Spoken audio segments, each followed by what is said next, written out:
کچھ ایسے اعمال ہیں جن کی وجہ سے انسان شفاعت سے محروم ہو سکتا ہے کہ یہ عمل اگر کوئی انسان کرے گا تو وہ سفارش اور شفاعت سے محروم کر دیا جائے گا۔ کہ جو لعنت کرنے والے ہیں وہ قیامت والے دن نہ سفارش کس کی کر سکیں گے، نہ کسی کی گواہی ان کی کسی کے حق میں قبول ہوگی۔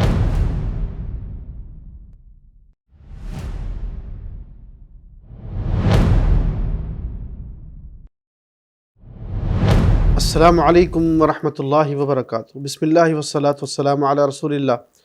ناظرین اکرام، افکار و نظریات کے پروگرام کے ساتھ میں ہوں آپ کا میزبان جمشید سلطان۔ میرے ساتھ موجود ہیں فضیلت الشیخ خالد حسین گوریا صاحب۔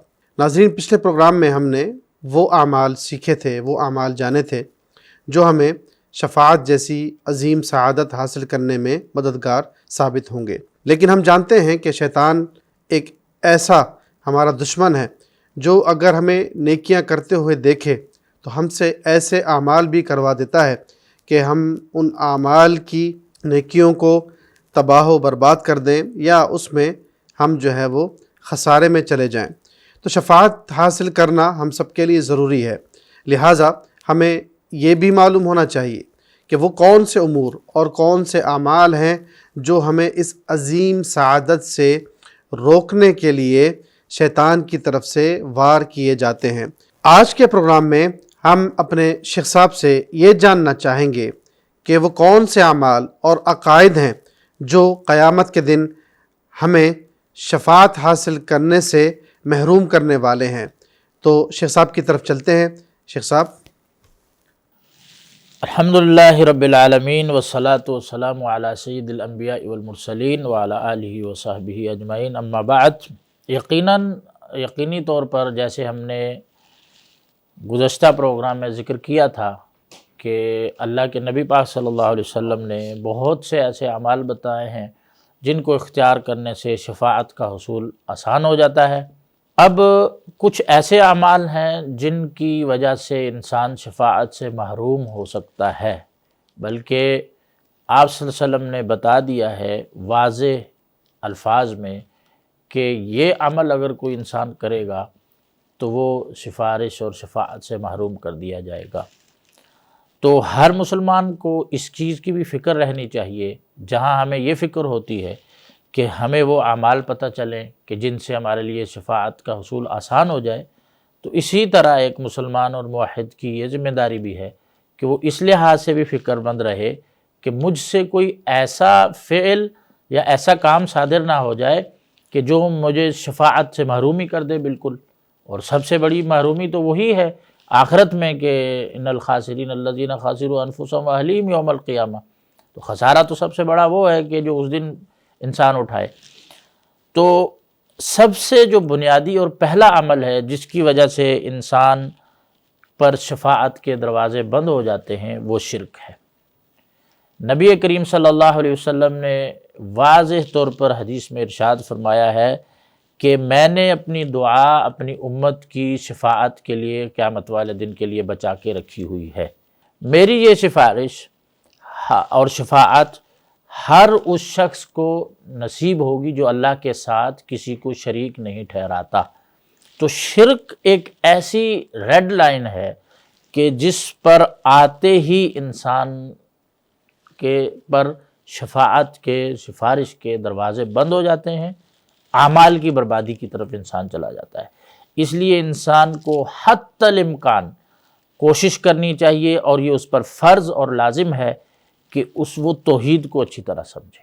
جب توحید کو نہیں جانے گا، شرک کو نہیں پہچانے گا، تو وہ پھر کسی بھی وقت اس میں مبتلا ہو سکتا ہے۔ اگر اس میں مبتلا ہو گیا، سفارش سے محروم کر دیا جائے گا۔ دوسرا جو عمل ہے کہ جس کی وجہ سے انسان سفارش کرنے سے محروم، اس کو منع کر دیا جائے گا، وہ کسی کی سفارش نہیں کر سکے گا، اور خطرہ یہ ہے کہ کہیں ان کو شفاعت ملنے سے بھی محروم نہ ہو جائیں، وہ آپ صلی اللہ علیہ وسلم نے فرمایا کہ جو شخص اپنی باتوں میں ہر وقت لعن طعن کرتے رہتے ہیں۔ نبی کریم صلی اللہ علیہ وسلم نے ارشاد فرمایا کہ لا یکون لعانون شفعاء ولا شہداء یوم القیامہ، کہ جو لعنت کرنے والے ہیں وہ قیامت والے دن نہ سفارش کس کی کر سکیں گے، نہ کسی کی گواہی ان کی کسی کے حق میں قبول ہوگی۔ اب لعنت کا یہ ایک لفظ جو ہے یہ ہمارے معاشرے میں اتنا سرایت کر چکا ہے، ہر چیز میں اتنا یہ داخل ہو چکا ہے، ہم دیکھتے ہیں مائیں ہیں اپنے بچوں کو لعن طعن بلا وجہ کر رہی ہیں کہ یہ لعنتی ہے، فلاں ہے، یہ کتنی بڑی بات ہے۔ پھر جانوروں کو لوگ لعنت کرتے ہیں۔ اب انسان کی زبان میں محاورتاً یہ چیز اور لعنت عام آ چکی ہے۔ پھر سب سے بڑی آفت اور مصیبت یہ ہے کہ اپنے سربراہوں کو، حکمرانوں کو، سیاستدانوں کو لعن طعن کرتے ہیں۔ بلکہ شیخ اگر ہم ایک قدم اور آگے بڑھیں تو آج کل لوگوں کے اندر یہ بیماری بھی ہے کہ لوگ صحابہ کرام، تابعین، اتباع تابعین، جن کی ایمان کی اللہ نے قرآن میں گواہی دی ہے، لوگ ان کو لعنت کرنا اپنا دین سمجھتے ہیں۔ جی، اور سب سے بہت بڑی آفت ہے، بہت بڑی آفت ہے کہ اس دور میں ہمیں ایسی چیزیں سننے کو ملتی ہیں کہ نبی کریم صلی اللہ علیہ وسلم کے برگزیدہ صحابہ، جن کے بارے میں اللہ تعالیٰ، نبی پاک صلی اللہ علیہ وسلم فرماتے ہیں کہ اللہ تعالیٰ نے جب بنی آدم کے دلوں کو دیکھا تو ان میں سب سے پاکیزہ دل انبیاء کے بعد اصحاب نبی صلی اللہ علیہ وسلم کے پائے۔ ان پاکیزہ دلوں اور جن کی قرآن میں جگہ جگہ گواہی ہے ایمان کی، تقوی کی، لوگوں کو یہ کہا گیا ہے کہ ان کے نقش قدم پر چلو، ان کو لعنتیں کر رہے ہو، کتنی بڑی مصیبت ہے۔ تو یہ اپنے اولاد کو لعنت کرنا، اللہ کے اولیاء، صحابہ، صالحین کو لعنت کرنا، اپنے سربراہوں کو لعنت کرنا، بلا وجہ جو ہے بات چیت میں، دوست آپس میں بلا وجہ کسی سے بات کر رہا ہے، اس کو لعنتی کہہ کے مخاطب کر رہا ہے، اپنے جانوروں کو لعنت کرتے ہیں، بچوں کو لعنت کرتے ہیں۔ تو یہ اتنی خطرناک اور المناک چیز ہے کہ یہ جس کی زبان پر جاری ہو گئی، اللہ تعالیٰ اسے قیامت والے دن اس کی کوئی گواہی بھی قبول نہیں کریں گے، اور نہ اس کو اجازت دی جائے گی کہ وہ کسی کی سفارش اور شفاعت کر سکے۔ اور ایسے شخص کو ڈرتے رہنا چاہیے کہ کہیں اللہ تعالیٰ اس کو دیگر انبیاء صالحین کی شفاعت سے اس کو بھی محروم نہ کر دے۔ تو یہ عمل، اس سے بھی ہمیں اپنی زبانوں کو لگام دے کر اور روک کے رکھنا چاہیے۔ تیسرا جو عمل ہے، جو شخص شفاعت کا سرے سے انکار ہی کرتا ہے کہ قیامت والے دن کہتا ہے کوئی سفارش نہیں ہوگی، یہ شفاعت کے عقیدے کا جو منکر شخص ہے، اس کے بارے میں بھی نبی کریم صلی اللہ علیہ وسلم نے ارشاد فرمایا، سنن سعید بن منصور میں یہ روایت ہے، اہل علم نے اس کو حسن کہا ہے، کہ فرمایا کہ جو شخص من کذب بالشفاعت لیس لہ نصیب فیہا، کہ جس نے بھی شفاعت کا انکار کیا تو قیامت والے دن اسے کوئی حصہ نہیں ملے گا، وہ اس سے محروم کر دیا جائے گا۔ اس لیے ہمیں اپنا عقیدے کی اصلاح کرنی چاہیے، اپنی عقل اور اس پر نہیں جانا چاہیے۔ شفاعت ثابت ہے، اللہ تعالیٰ نے ثابت کی ہے، رسول اللہ صلی اللہ علیہ وسلم کی زبان سے ہمیں پتہ چلا ہے، تو اس کا انکار جو ہے یہ بھی شفاعت سے محروم کر دے گا۔ پھر ایک اور عمل رسول اللہ صلی اللہ علیہ وسلم نے دو گروہوں کا تذکرہ کیا۔ آپ نے فرمایا کہ صنفان من امتی لا تنالہما شفاعتی یوم القیامہ، دو قسم کے لوگ ایسے ہیں کہ جن کو قیامت والے دن میری شفاعت سے وہ محروم کر دیے جائیں گے، انہیں شفاعت نہیں ملے گی۔ کون سے دو لوگ ہیں؟ فرمایا کہ امام ظلوم، ایک وہ بادشاہ، وہ سربراہ جو اپنی رعایا کے ساتھ ظلم کا برتاؤ کرتا ہے۔ ظلم ایک خطرناک ترین چیز ہے۔ قرآن کریم میں اللہ تعالیٰ ارشاد فرماتے ہیں کہ ما للظالمین من حمیم ولا شفیع یطاع، کہ ظالم لوگوں کے لیے نہ کوئی دوست اور ولی اور ساتھی ہوگا قیامت والے دن، ولا شفیع، نہ کوئی ان کی سفارش کرنے والا اور شفاعت کرنے والا ہوگا، یطاع یعنی کہ جس کی بات مان کے اللہ تعالیٰ ان کو معاف کر دے۔ تو ظالم لوگ جو ہے دوست اور ساتھی سے بھی محروم کر دیے جائیں گے اور شفاعت سے بھی محروم کر دیے جائیں گے۔ اور اگر امام جو ہے ظالم ہے، جو سربراہ ہے ملک کا، کسی قوم کا، اگر وہ ظالم ہے تو سمجھیں کہ وہ بھی قیامت والے دن شفاعت سے اور سفارش سے محروم کر دیا جائے گا۔ پھر آپ صلی اللہ علیہ وسلم نے فرمایا کہ ہر وہ شخص غالن مارق، جو غلو کرتا ہے دین میں، یعنی کہ عیسائی کیسے ہلاک ہوئے؟ انہوں نے عیسیٰ علیہ السلام کی ذات میں غلو کیا، کہنے لگے عیسیٰ اللہ کے بیٹے ہیں، والعیاذ باللہ۔ بلکہ کچھ کہنے لگے وہی الہ ہیں۔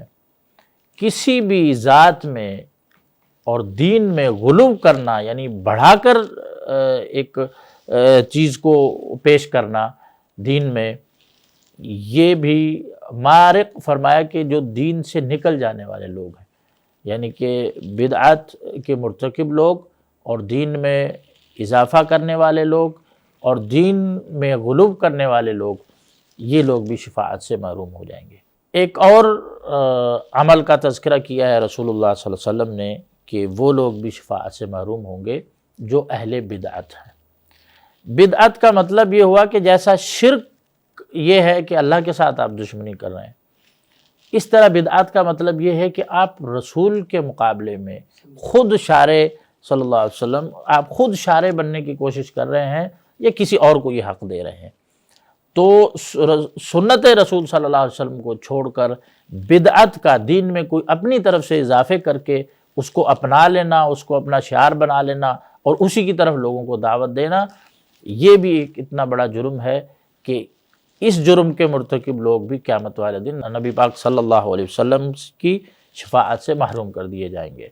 رسول اللہ صلی اللہ علیہ وسلم ایک صحیح حدیث میں جو بخاری مسلم میں ہے، اس میں فرماتے ہیں کہ قیامت والے دن جب میں حوض کوثر پر پانی پلا رہا ہوں گا تو میرے طرف ایسے لوگ بڑھ رہے ہوں گے کہ جن کے چہرے وضو کے آثار سے ان پر روشنی ہوگی، تو میں سمجھوں گا کہ یہ میرے اصحاب ہیں، یعنی کہ میرے ساتھی ہیں، میری امتی ہیں۔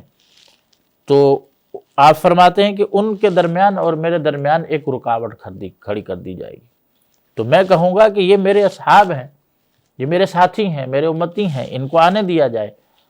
تو انہیں آپ صلی اللہ علیہ وسلم کو یہ جواب دیا جائے گا کہ لا تدری ما احدثوا بعدک، کہ آپ کو علم نہیں ہے کہ انہوں نے آپ کے بعد کیسی کیسی چیزیں دین میں اضافہ اور ایجادات کر لی تھی۔